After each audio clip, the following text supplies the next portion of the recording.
Baik, ikhwatu fillah, yang ketiga membaca Al-Quran adalah untuk berdialog dengan Allah, ya. Yani disebutkan dari Abu Hurairah radhiyallahu anhu bahwa beliau telah mendengar Rasulullah bersabda, hal yang terbaik, yang paling baiknya dan paling disukai Allah untuk didengarkan dari seorang nabi adalah suara yang bagus ketika membaca Al-Quran, ya. Jadi ketika kita membaca Al-Quran itu bukan hanya kita membaca untuk diri kita sendiri, tapi bagaimana juga Allah yang menyukainya juga. Allah menyukai setiap bacaan yang bagus itu, ya. Ya, perbagus sesuai dengan kemampuan kita, ya. Ini dalam Sahih Bukhari. Seperti orang ketika berdialog, berbicara itu, ya, dia perbagus juga kalimat-kalimatnya, gitu, ya. Dia cari diksi yang cocok, gitu, ya. Dia cari kata-kata yang tidak menyinggung. Supaya apa? Ya, supaya apa yang dia katakan menyenangkan atau minimal melegakan di hati, ya, minimal gitu, ya. Di hati itu ketika mendengar perkataan itu, ya, gitu.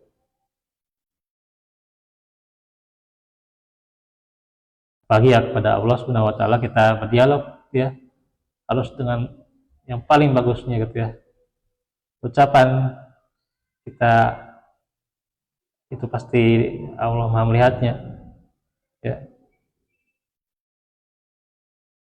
Maka kita harus menormalisasi ucapan-ucapan yang baik dan tindakan-tindakan yang baik, ya. Itulah ciri seorang mukmin, ya.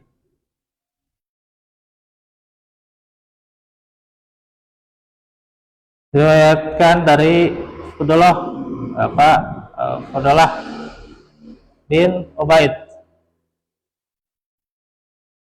bahwa beliau berkata, Rasulullah SAW bersabda, sesungguhnya rasa suka Allah kepada laki-laki bersuara bagus yang memperdengarkan bacaan Al-Qur'annya melebihi rasa suka seorang kepada bidu wanita pujaannya. Masya Allah.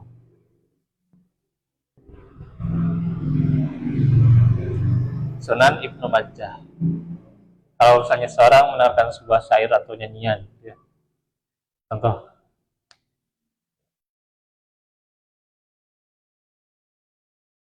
ketika itu dia dengan nyanyian itu suka, gitu, ya, dan dia bukan hanya suka pada nyanyiannya, suka pada orangnya, gitu, ya.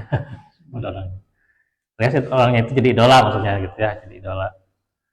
Nah, kalau kita ingin jadikan idola atau apa, ya, yang disebut-sebut namanya lah, gitu, kita jadi orang-orang yang disebut namanya, orang yang dicirian lah, gitu. Ini orangnya itu tampangnya seperti ini, wajahnya seperti inilah, gitu, ya, gitu. Nggak usah dipoto, screenshot, ya, tapi sudah senantiasa terlihat bahwa ini, gitu, ya, yang Allah sebutkan nama si fulan, gitu, ya, dan mereka tahu ini dia orangnya, gitu, ya. Maka dia adalah laki-laki yang bersuara bagus ketika membaca Al-Quran, gitu.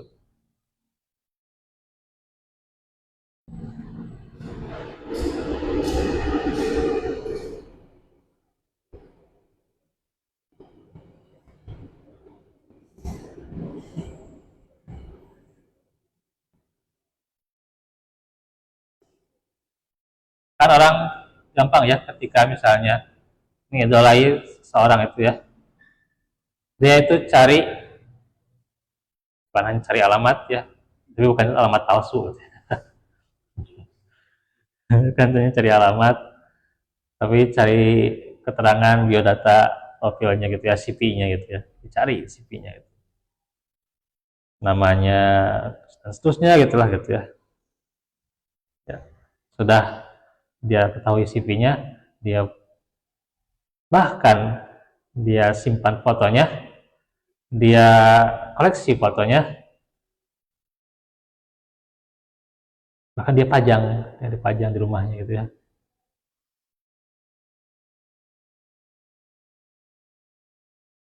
Tetapi sangat disayangkan ketika pajangan itu adalah pajangannya bukanlah orang-orang yang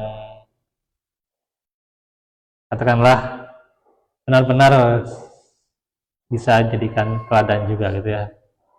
Hanyalah mungkin adalah dalam suatu hal tertentu saja gitu ya. Tapi dalam segi kelakuan atau bagaimana perbuatan yang dilakukannya ya, nah itu yang menjadi pertanyaan ya. Makanya kalau kita lihat kadang ada yang bagus dari main bola itu ya, jangan salah, kita suka main bola ya, nggak salah ya. Bagus ya gitu ya, bagus kita nonton bola, bagus sekali gitu ya. Kadang juga kan kalau ketika lagi jenuh juga sebelnya kita main bola atau nonton bola udah jadi lebih semangat lagi. Tapi ketika kami idolai seseorangnya, nah itu terus yang idola dia kan pasti idola dari pemain bola itu kadang ada kekurangan tertentu ya. Yang suka pesta-pesta lah gitu, suka pesta pora, pesta ria dengan wanita dan sebagainya kan gitu. Ya, aduh, kadang kan jadi nyesal lah, buat apa saya menidolai dia gitu ya gitu. Nah gitu.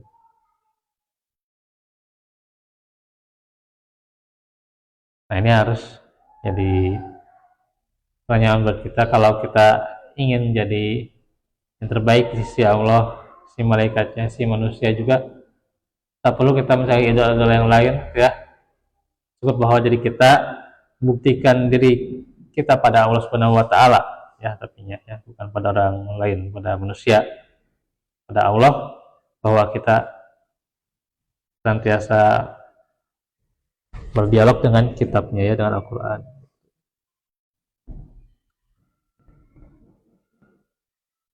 Masihlah Al-Quran itu sebagai dialognya ya. Nah kita baca dulu ayat yang lain. Pula ini dari Abdullah bin Al-Barok. Saya bertanya kepada Sofyan At-Tauri rahimahullah, jika seorang berdiri untuk mengerjakan sholat, untuk apakah ya, sebaiknya dia niatkan bacaan dan sholat tersebut? Beliau menjawab, niat itu dengan berdialog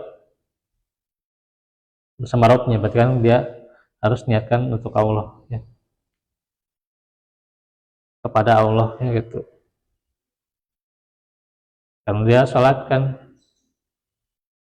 wajah tu wajhiyalil ladzi, nah gitu ya, kalau kita dengan iftitahnya gitu ya, wajah tu wajhiyalil ladzi fatwa sama wal ardo hanifam dan seterusnya lah gitu. Jadi dengan iftitah saja kita sudah menghadapkan diri kita, wajah kita kepada siapa?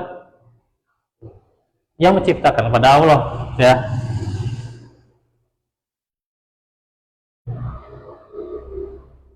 Kan ketika sholat itu ya ingin dianggap orang baik lah ya, ini mau dipilih gitu mau dipilih jadi ketua cabang gitu. Ini sholat malamnya rajin gitu ya. Hei, sholat malamnya rajin jadi ketua cabang gitu ya. Tidak demikian ya.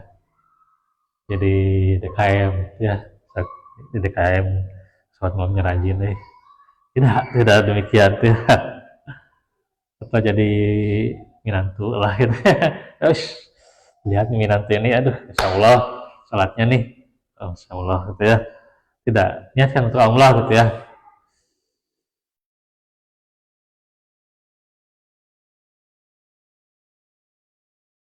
Terus dari Al-Bayan, bahwa Rasulullah mendapati orang-orang yang sedang sholat dan suara mereka meninggi ketika membaca Al-Quran. Beliau pun bersabda, sesungguhnya orang yang sholat itu tengah berdialog dengan Rabb-Nya yang maha tinggi kedudukannya lagi maha mulia.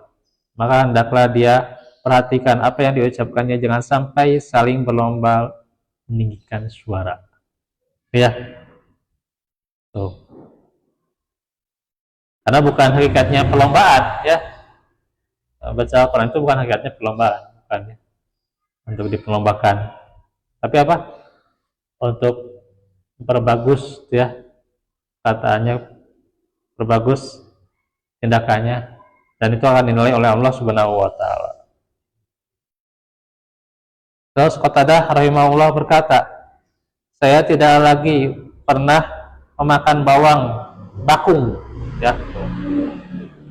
Bahkan ketika dia ingin membaca Al-Quran saja, dia tidak pernah makan bawang bakung, ya. Semenjak saya bisa baca Al-Quran, Qatadah itu nggak pernah gitu, ya, makan apa, bawang, ya, gitu, ya, karena bisa bau. Karena ada malaikat juga gitu, ya. Ada malaikat yang bau itu baca Quran gitu. Nah gitu, ya.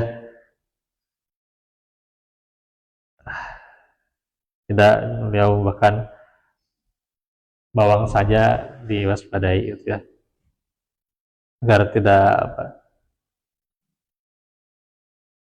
baunya tercium. Abu Malik rahimahullah berkata, sesungguhnya mulut-mulut sekalian itu adalah salah satu jalan dari jalan-jalan Allah, ya. Maka bersihkanlah semampu kalian. Beliau berkata, saya berhenti makan bawang semenjak saya bisa baca Quran. Sama ini juga, ya. Jadi setiap muslim membaca Quran seharusnya mengingat tujuan yang mulia ini, supaya merasakan betapa nikmatnya ketika membacanya, menyadari bahwa Allah melihat dan mendengarkan bacaannya, ya, memuji dan membanggakan dirinya di hadapan malaikat. Sesungguhnya setiap kita jika merasa bahwa atasannya atau orang tuanya yang juga, atau misalnya pimpinannya, memperhatikan dan memuji bacaannya, saya pasti dengan sungguh-sungguh, apalagi dengan Allah, ya.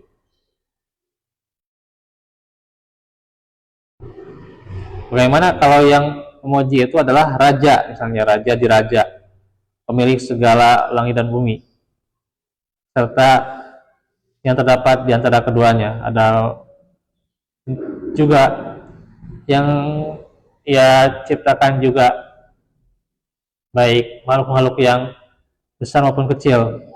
Dan kita ketahui bagaimana pencipta itu, ya, yang maha merajai, dan kita tahu bahwa itulah yang memuji kita, harusnya, nah, itu, ya. Demikian lebih sungguh-sungguh lagi, ya.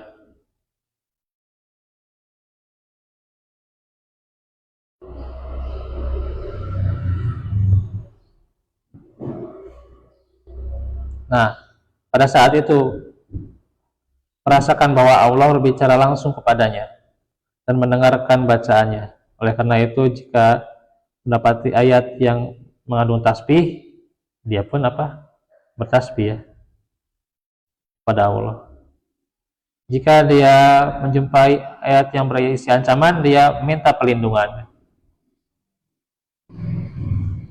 Dan jika bertemu dengan doa, dia lebih berdoa lagi gitu, ya. Inilah yang disebut dengan dialog kepada Allah Subhanahu wa taala.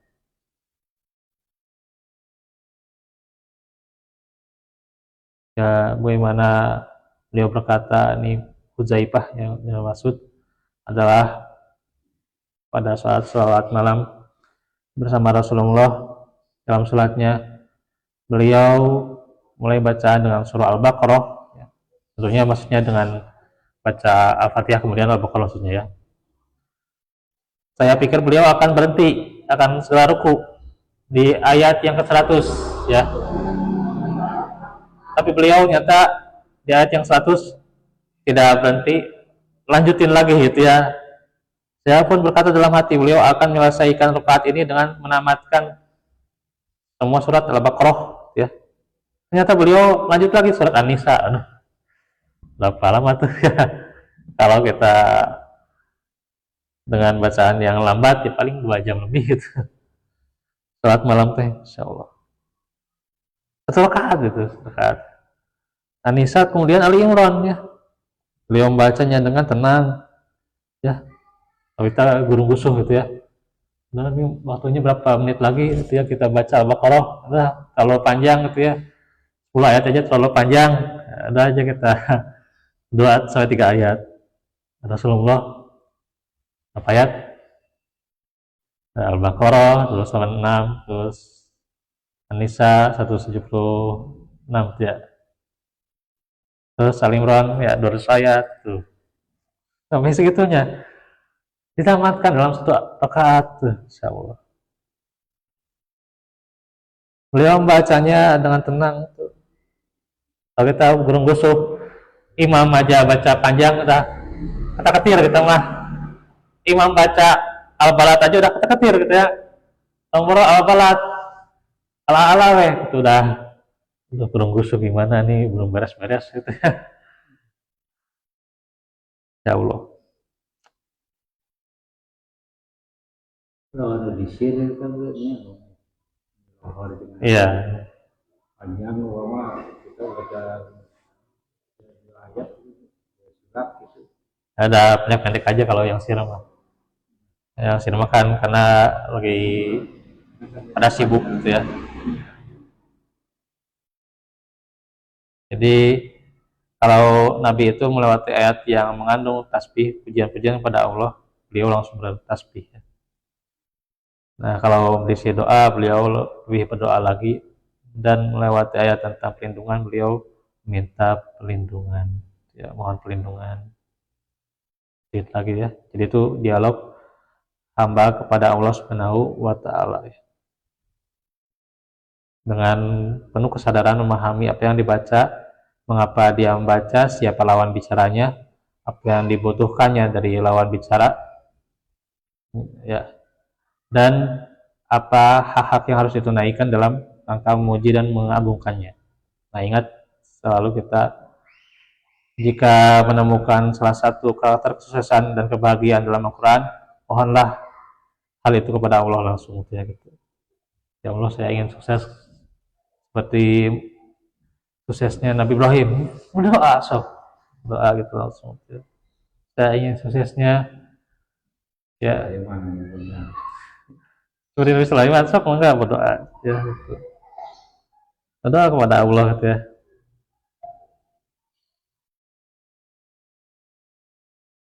Atau perempuan ingin mulianya, perempuan mulia seperti Maryam, berdoa sok ya gitu ya. Maryam binti Imran gitu, bukan Maryam orang Kitson. Maryam binti Imran ya dalam Al-Quran ya. Jadi ingin mulia akhlaknya, sok berdoa ya. Kalau perempuan boleh dengan doa.